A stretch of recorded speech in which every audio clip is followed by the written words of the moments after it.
নমস্কার বন্ধুরা, আশা করি তোমরা সকলে খুব ভালো আছো। আমিও ভালো আছি। প্রতিদিনের মতন আজকে একটা দারুণ সুন্দর রেসিপি নিয়ে হাজির হয়ে গেছি।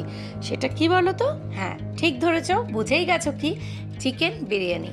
একদম পারফেক্ট দাদা বৌদি স্টাইলের চিকেন বিরিয়ানি কিভাবে তৈরি করছি সেটাই আজকে তোমাদের সাথে শেয়ার করব। তো সবার প্রথমে বিরিয়ানির জন্য যে মশলাটা দরকার সেটাকে আগে তৈরি করে নিয়েছি।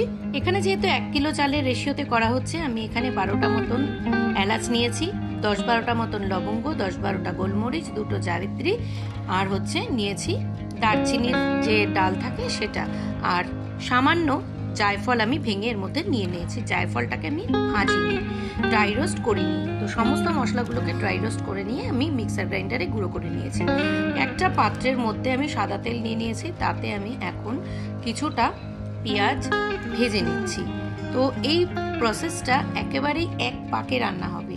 কোনো রকম আলাদাভাবে কোনো মাংস বেরেস্তা বানানো বা অন্যরকমভাবে যেভাবে করা হয়, আমার চ্যানেলে বিরিয়ানির রেসিপি রয়েছে মাটন বিরিয়ানির, তো সেখানে আমি একরকমভাবে করেছি। এই বিরিয়ানিটা আমি অন্যরকমভাবে করছি, একদম দাদা বৌদি স্টাইলে। তো পেঁয়াজটাকে ভেজে নিয়ে কিন্তু এর মধ্যেই আমি ধীরে ধীরে সব কিছু অ্যাড করব। পেঁয়াজটা ভাজা ভাজা হয়ে গেছে, হালকা ব্রাউন কালার হয়ে গেছে। আমি এখানে এখন জল দিয়ে দিলাম। বেশ কিছুটা জল দিয়ে আমি এখানে 2 টেবিল স্পুন মতন আদা রসুন বাটা দিয়ে দিয়েছি। দিয়ে দিলাম কাশ্মীরি লঙ্কা, দিয়েছি নুন, সামান্য হলুদ, দিয়েছি এই যে মশলাটা গুঁড়ো করেছিলাম সেই মশলাটা। এরপর 1 চামচ মতন কেওড়া জল, 1 চামচ মতন গোলাপ জল আমি এতে অ্যাড করে দিয়েছি। দিয়েছি 4 ফোঁটা মতন মিঠা আতর। সবকিছু উপকরণ কিন্তু এখানে দিয়ে দেওয়া হয়েছে, কারণ এই আলুগুলো সেদ্ধ হবে। আর পেঁয়াজটা ভাজার সময় কিন্তু আমি বেশ কিছুটা ঘি অ্যাড করেছিলাম। এই যে বিরিয়ানির আলুটা এত টেস্টি হয়, এর একটাই মাত্র কারণ যে এত সুন্দর প্রসেসিং এর মাধ্যমে কিন্তু আলুটাকে সেদ্ধ করা হয়। আমার এখানে কিন্তু চালগুলো আমি 2 ঘন্টার জন্য ভিজিয়ে রেখেছিলাম। আমার চাল এখানে পুরোপুরি ভিজে জল ঝরিয়ে রাখা আছে। এরপরে চালটা রান্না করে নেওয়ার পালা। চালটা রান্নার জন্য আমি এখানে বেশ কিছুটা নুন দিয়ে দেবো। প্রায় এখানে 3 টেবিল স্পুন মতো নুন আছে। আর এলাচ, দারচিনি, লবঙ্গ, এই সমস্ত উপকরণগুলো জলের মধ্যে দিয়ে দিয়েছি। একদমই ঘরোয়া, একদমই সহজ উপায় কিভাবে বিরিয়ানিটা করবে, চিকেন বিরিয়ানিটা, সেটাই কিন্তু আজকে শেয়ার করেছি। একটা কাঠি দিয়ে চেক করে নিচ্ছি। 15 থেকে 20 মিনিট পর দেখলাম আমার আলুগুলো কিন্তু প্রায় 80% মতন সেদ্ধ হয়ে গেছে। ভিডিওটি চলতে চলতে একটা কথা বলে রাখি, যারা আজকে আমার পরিবারের নতুন তাদেরকে অসংখ্য ভালোবাসা, এবং তোমরা পাশে থাকা বেল নোটিফিকেশনটা অন করে আমার পরিবারের সদস্য হয়ে যেও। আর যদি ভিডিওটা ভালো লেগে থাকে তাহলে একটা লাইক করে দিও।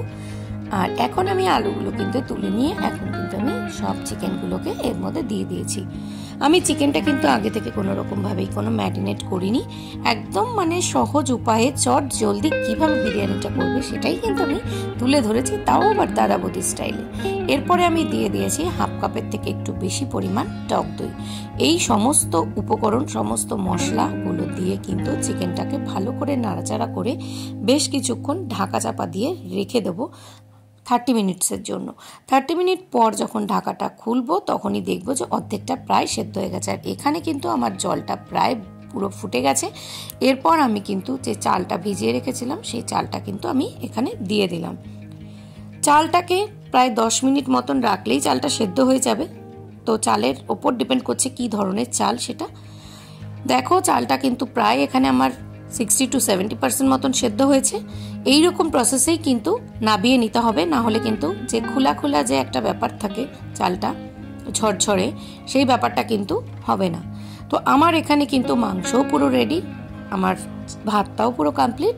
তো এই সমস্ত উপকরণগুলোকে এবার কিন্তু আলাদা করে কোনো লেয়ার করছি না, একদম সহজ উপায়ে বিরিয়ানিটার মাংস যেখানে ছিল সেটার ওপরেই কিন্তু এই যে চালটা ভাতটা করা হয়েছিল সেটাকে সুন্দরভাবে সাজিয়ে দেওয়া হয়েছে। আর এখানে আমি একটু গুঁড়ো দুধের মধ্যে গুলে নিয়েছি, যেহেতু আমার কাছে খোয়া ক্ষীর ছিল না, এবং দুধের যে উষ্ণতাটা সেটা একটু হালকা উষ্ণ গরম থাকতে হবে। তাতে আমি দিয়ে দিয়েছি কিছুটা কেসার, 2 টেবিল স্পুন মতন এখানে কেওড়া জল, 2 টেবিল স্পুন মতন এখানে দিয়েছি গোলাপ জল, আর 5 থেকে 6 ফোঁটা মতন আমি এখানে মিঠা আতর অ্যাড করব। কারণ পেঁয়াজ ভাজার সময় বা মাংস কষানোর সময়, আলু কষানোর সময় কিন্তু তখন আমি বেশ কিছুটা মিঠা আতর অ্যাড করেছি। তো দেখতেই পাচ্ছ এখানে আলু বোকরা দিয়ে সাজানো হয়ে গেছে। আর এই যে দুধটা নিয়েছি এটাকে এবার উপর দিয়ে ছড়িয়ে দিলাম। দুধ দেওয়া হয় একটাই কারণ, এই জাফরানের কারণে বা কেসারের কারণে খুব সুন্দর একটা কালার তৈরি হয়। আর দুধটা দিলে পরে এই বিরিয়ানিটা কিন্তু খুব সফট হয়। তো আর এই দাদা বৌদির বিরিয়ানি বলো বা যে কোনো বিরিয়ানি বলো, বিরিয়ানিটা হয়ে যাওয়ার পরে কিন্তু তাতে অনেকটা পরিমাণ ঘি অ্যাড করতে হবে, না হলে কিন্তু সেই টেস্টটাই আসবে না। তো দেখো এখানে আমার কিন্তু বিরিয়ানি পুরোপুরি কমপ্লিট। ওই সমস্ত কিছু উপকরণ দিয়ে কিন্তু আমি এটা দমে রেখেছিলাম প্রায় আধ ঘন্টার মতন। প্রথমে রেখেছিলাম 5 মিনিট মতন হাই ফ্লেমে, তারপরে সিম আঁচে করে দিয়ে কিন্তু আমার বিরিয়ানিটা রেখে দিয়েছি প্রায় 30 মিনিটসের মতো। তো আমার কিন্তু এখানে পুরোপুরি চিকেন বিরিয়ানিটা একদম রেডি, একদম ঝরঝরে, খুব সফট আর মশলাদারও হয়েছে খুব ভালো। তো তোমাদের কেমন লাগলো আমার এই বিরিয়ানির, চিকেন বিরিয়ানির, দাদা বৌদির স্টাইলের বিরিয়ানির রেসিপিটি অবশ্যই কমেন্টের মাধ্যমে জানিও। ততক্ষণ পর্যন্ত সকলে ভালো থেকো, সুস্থ থেকো, টাটা।